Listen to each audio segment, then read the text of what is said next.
पास बुला लेना। और फिर वह उस अंधेरे रहस्यमयी जंगल में विलीन हो गया।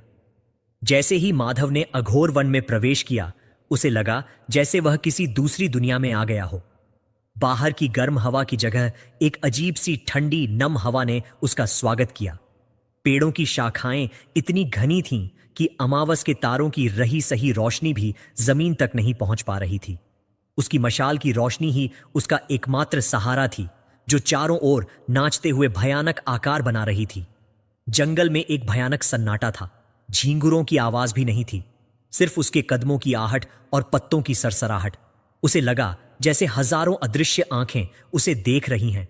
हर छाया में उसे कोई आकृति नजर आती, हर सरसराहट पर उसके रोंगटे खड़े हो जाते। वह बचपन से सुनी डरावनी कहानियों को याद कर रहा था, लेकिन अपनी मां का बीमार चेहरा और अपनी लाचारी उसे आगे बढ़ने की हिम्मत दे रही थी। घंटों चलने के बाद वह जंगल के और गहरे हिस्से में पहुंच गया। तभी उसे एक धीमी मधुर गुनगुनाने की आवाज सुनाई दी। वह आवाज इतनी सुरीली थी कि माधव एक पल के लिए सब कुछ भूल गया। वह सम्मोहित सा उस आवाज की दिशा में बढ़ने लगा। कुछ दूर चलने पर उसे एक अविश्वसनीय दृश्य दिखाई दिया।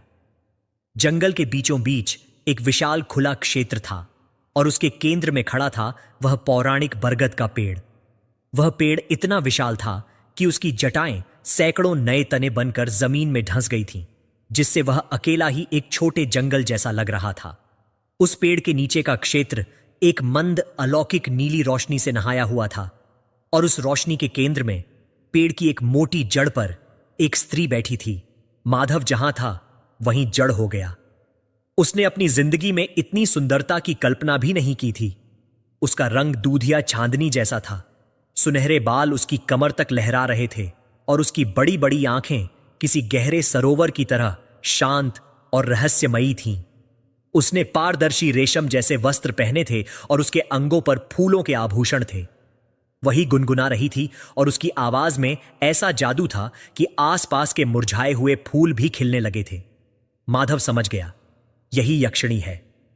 उसकी आहट पाकर यक्षिणी ने गुनगुनाना बंद कर दिया और अपनी आंखें उठाकर माधव को देखा। उसकी नजरों में न तो क्रोध था न आश्चर्य, बस एक शांत जिज्ञासा थी। एक साधारण मनुष्य, इतनी रात गए अघोरवन के हृदय में, तुम्हारे चेहरे पर मृत्यु का भय नहीं बल्कि हताशा है। बताओ क्या चाहते हो? उसकी आवाज किसी बहते झरने की तरह मधुर फिर भी अधिकारपूर्ण थी। माधव ने हिम्मत जुटाई और आगे बढ़ा। वह उसके कुछ कदम दूर रुककर हाथ जोड़कर बोला, हे देवी, मैं माधव हूं,